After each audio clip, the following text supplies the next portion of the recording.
Assalamu alaikum, Monsieur le coordonnateur de la Task Force républicaine, chers camarades de la Task Force, c'est le directeur général du CICES, chers journalistes. maa ngi war a ñëw ci sama turu naataango yi nga xam ne ñoo bokkandoo TFR muy Task Force républicaine ngeen may ma aussi ma nuyu honorable maître Djibril War suñu doyen. kon ci turu Task Force républicaine maa ngi ñëw lire déclaration bi nga xam ne ñun ñëpp ñoo ko xaatimandoor déclaration bi nag dina ñëw ci ñaari ponk. dinañ ñëw ci wàllu mbas mi nga xam ne moom la ñuy wax Covid-19 mais dinañ ñëw également ci wàllu révision liste électorale yi balaa ñu ciy ñëw nag balaa ñuy àddu ci loolu ngeen may ñu ñun waa task force ñu jaale askanu Sénégal ndax dafa am suñu ñaari kilifa yu tedd yoo xam ne dañu wàcc liggéey muy suñu papa suñu sëriñ suñu kilifa xalif général Abdoulaye Thiaw Laye bu Laayeen ak suñu papa suñu kilifa xalif général sëriñ Abdourahim Seck bu Canaba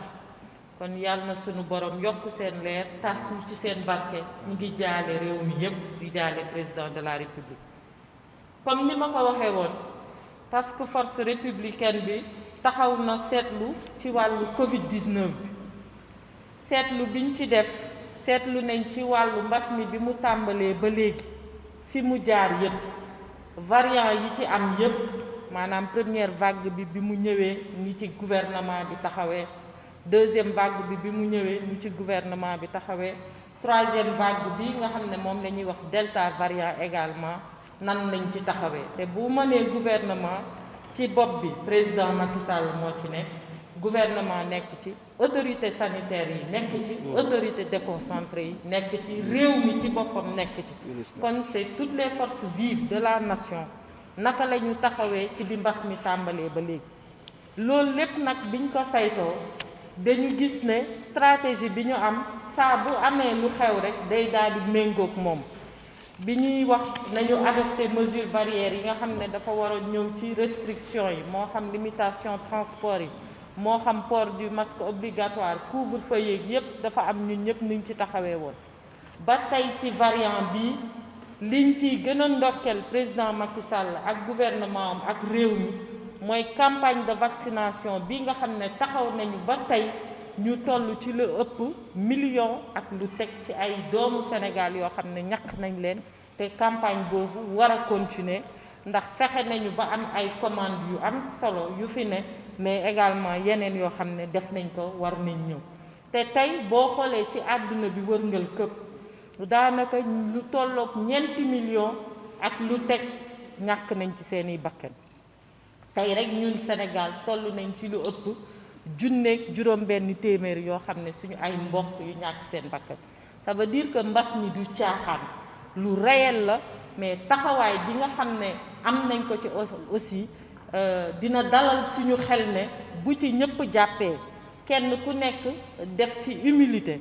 kenn ku nekk def ci taxawaay bi nga xam ne moom la ñuy xaar ci yow en tant que citoyen suñu borom mën nañu dimbali ba nga xam ne dinañ ci am ay résultats yu mucc ayib moo tax ñi nga xam ne aussi ñi ngi ci traitement yi ñi ngi leen di ñaanal seen suñu borom fëgg seen bopp mu gaaw a gaaw mais également personnel de santé bi ñun en tant que sénégalais task force bi jàpp nañ ne war nañ leen dimbale ñu def ci seen liggéey ni mu gën a baaxee ni mu gën a rafetee kon loolu seetlu nañ ne loolu yëpp buñ ko waxee dañu war a sargal bu baax a baax président ndax taxawaay bi nga xam ne moom ak gouvernement am ak mbooleem réew mi liñ ci am suñu nattee ni ci Sénégal taxawee ak ni feebar bi mel ci àdduna bi war nañu jàpp ne suñu gënee taxaw dinañ ci am ndam comme ni ñu amee woon ndam ci yeneen variant yi bi ci des nag mooy wàllu révision ci exceptionnelle liste électorale loolu nag dafa ñor lool waa task force républicaine ndax ñépp xam nañ ne ci wàllu élection la ñi nga xam ne ñoom njuuj njaaj rek moo leen ñor dañu jàpp ne foofu la ñuy jaar pour dugal li nga xam ne moo war a nësaxal xelu nit ñi mais dañu tollootul foofu ndax réew moo xam ne saa yu ne mu def alternance ci élection tey li nga xam ne constaté nañ ko ci Sénégal yépp mbooleem commission administrative yi à quelques exceptions près ñi ngi fonctionner correctement xale yaa ngi dem di inscrire correctement citoyen yaa ngi dem di inscrire correctement kon lu ci jar dugal ne suñu ay nit bëgg nañu bindu mais dañ leen di indil ay jafe-jafe pour ñu am kayit yi ñu war a bindoo ñu mën ko bindoo lu mel ni bu ñu jëlee certificat de résidence tey nee nañu ci li ñu dégg dafa am ñu ne seeni ñoñ dañ leen di bundu xataal pour du ñu am certificat de résidence mais certificat de résidence ñi ngi koy laaj ku dëkkul ci gox bi ngay wut pour voter fa tey bu ma demoon Liberté adresse bi nekk ci sama carte d'identité nekk Liberté 1 wala 2 wala 6 bu ma demee kenn du ma laaj certificat de résidence damay ñëw ci commission bi fekk fa waa Sénat fekk fa représentant wu parti politique yépp ndax loolu code électoral moo ko joxe képp koo xam ne parti politique légalement constitué nga sa ndaw daf la fay toogal ndaw maire bi ci boppam donte dafa bokk ci parti politique mais dañ koy jàppee comme autorité ndaw maire bi ci boppam toog boo ñëwee indi say këyit ñëpp ay say kon bu fekkee ne fa ma dëkk laay wut fu ñu ma bindee soxlawul certificat de résidence waaye nag boo ma bëggee jëlee kulikor ne dañ may indi ci beneen gox su boobaa faw ñu ne la te dañ lay jox présomption dañ la naan dëgg la ndax tuxu am na fu ne indil sa certificat de résidence te ay la yéwén bu fekkee ne ca gox ba nga dëkk moom jàpp nañ ne certificat de résidence waroo ci am problème ndax boo demee ci sa délégué de quartier dina la jox sa certificat de domicile ndax délégué bi mooy dëggal ndax kii fii la dëkk wala dëkku fi kon li Benno Bokk Yaakaar di wax mooy bëgg bëre dinañ bëre bañ bëre dinañ bëre ndax nag Sénégal réewu démocratie la réewu yoon la te ñun acteurs politiques yi ñun njabootu président Macky Sall lim ñu sant mooy li nga xam ne démb ak bërki démb suñu papa yi suñu maam yi suñu yaay yi suñu tante yi def ñu ko def réewu Sénégal encadré ay doomam ñuy jàng ba toll fii ñu jàng fii ñu toll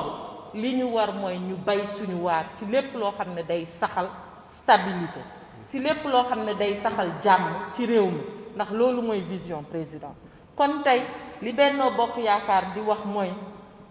bu ñu kenn jaay ne ñun bokkuñu ci ñi nga xam ne dañu bëgg nit ñi nelaw ba yàndoor li ñu bëgg mooy di leen indil fitna suba ngoon guddeeg bëccëg pour que kenn du tal dara loolu dafa war a jeex ci réew mi ndax nag y a d'autres défis y a d'autres enjeux kon tey képp ku bëgg naxasaayal processus bi nga xam ne de révision exceptionnelle bi nga xam ne léegi mu jeex Benno Bokk Yaakaar mi ngi ñaan ay ñoñom nañu continuer ñoom ci liggéey bi ñu nekk mooy nekk ci terrain bi wax ak askan yi jéem leen ñaax ci ñu accomplir seen devoir citoyen leneen li ci des mooy